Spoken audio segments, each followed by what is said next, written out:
Hi friends, மீன் குழம்பு எப்படி வைக்கலான்னு பார்க்கலாங்க. இது லோகு மீன் குழம்புங்க. நல்ல சூப்பராக கமகமன்னு வீட்டில் இருக்கிற பொருள் வச்சு எப்படி செய்யலான்னு பார்க்கலாங்க. வரக்கொத்தமல்லி, பட்டை, லவங்கம், சோம்பு, சீரகம், மிளகு, அரிசி, வெந்தயம், வரமிளகா ஒரு 10 இது எல்லாத்தையும் வடை சட்டியில் போட்டு நல்லா வறுத்தெடுத்துக்கலாங்க. வறுத்தெடுத்ததோட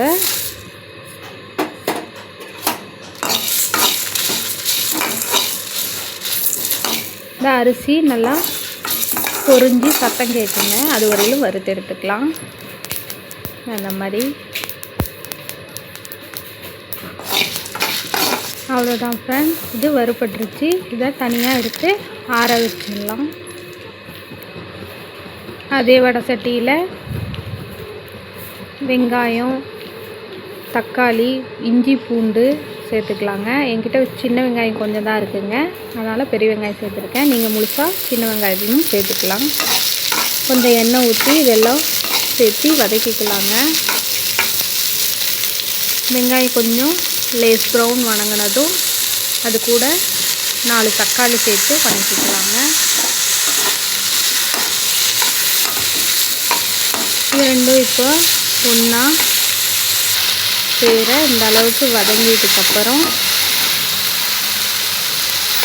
இது எல்லாத்தையும் ஒட்டுக்கா ஆற வச்சு அரைச்சி எடுத்துக்கலாங்க. ஏற்கனவே வறுத்து வச்சது ஒரு மூடி தேங்காய், அது கூட வெங்காய தக்காளி வதக்கியது 3ஐயும் மிக்ஸி ஜாரில் போட்டு நல்லா நைஸாக அரைச்சி எடுத்துக்கலாங்க. அப்புறம் ஒரு லெமன் சைஸ் புளியை தண்ணியில் ஊற வச்சிடலாம்.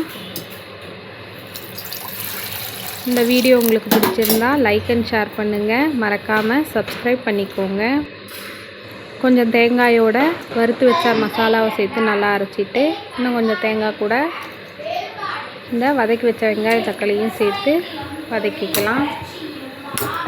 பெரிய வடை சட்டி வச்சு கொஞ்சம் எண்ணெய் ஊற்றி ஒரு ஸ்பூன் 1.5 ஸ்பூன் மிளகாத்தூள் போட்டுக்கலாங்க. இது காரமும் கம்மியாக கொடுக்கும், அந்த எசன்ஸ் மிதக்கிறதுக்கும் நல்லாயிருக்கும்.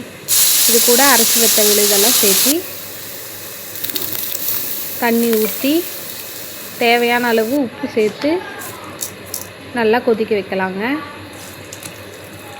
அப்புறம் கரைச்சி வச்ச புளி சேர்த்துக்கோங்க, கொஞ்சம் மஞ்சத்தூள், அப்புறம் குழம்பு எவ்வளோ தேவையோ அது அளவு தண்ணி ஊற்றி நல்லா கொதிக்க விடுங்க.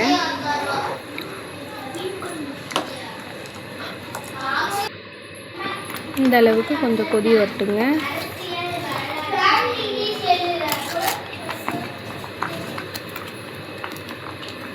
இந்த டைமில் உப்பு செக் பண்ணிக்கோங்க.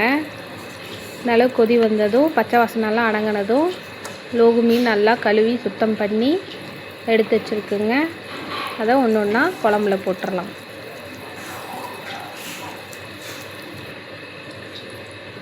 எல்லாத்தையும் குழம்புல போட்டு நல்லா மீன் வேகிற அளவுக்கு கொஞ்சம் கொதி விடலாங்க. அவ்வளோதான் ஃப்ரெண்ட்ஸ். இந்த அளவுக்கு நல்லா மீன் வெந்து நல்லா கமகமன்னு மீன் குழம்பு எங்கள் ஸ்டைலில் ரெடி ஆகிடுச்சிங்க. நீங்களும் செஞ்சு பார்த்துட்டு எப்படி இருக்குன்னு சொல்லுங்கள். இந்த வீடியோ உங்களுக்கு பிடிச்சிருந்தா லைக் அண்ட் ஷேர் பண்ணுங்கள். மறக்காமல் சப்ஸ்கிரைப் பண்ணிக்கோங்க. இதுக்கு கடைசியாக ஒரு தாளிப்பு கொடுத்துர்லாங்க. கொஞ்சம் எண்ணெய் ஊற்றி, நாங்கள் எப்பயுமே குழம்புக்கு கடைசியாக தான் வந்து தாளித்து கொட்டுவோம். பெருங்காயம் போட்டு எங்கள் ஸ்பெஷல் வடகமும் கருவேப்பிலையும் போட்டு தாளித்து கொட்டினா அவ்வளோதான் ஃப்ரெண்ட்ஸ், குழம்பு ரெடி.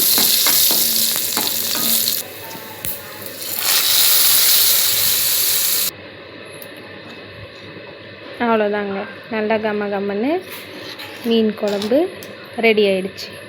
நீங்களும் செஞ்சு பார்த்துட்டு எப்படி இருக்குன்னு சொல்லுங்கள். தேங்க்ஸ் ஃபார் வாட்சிங்.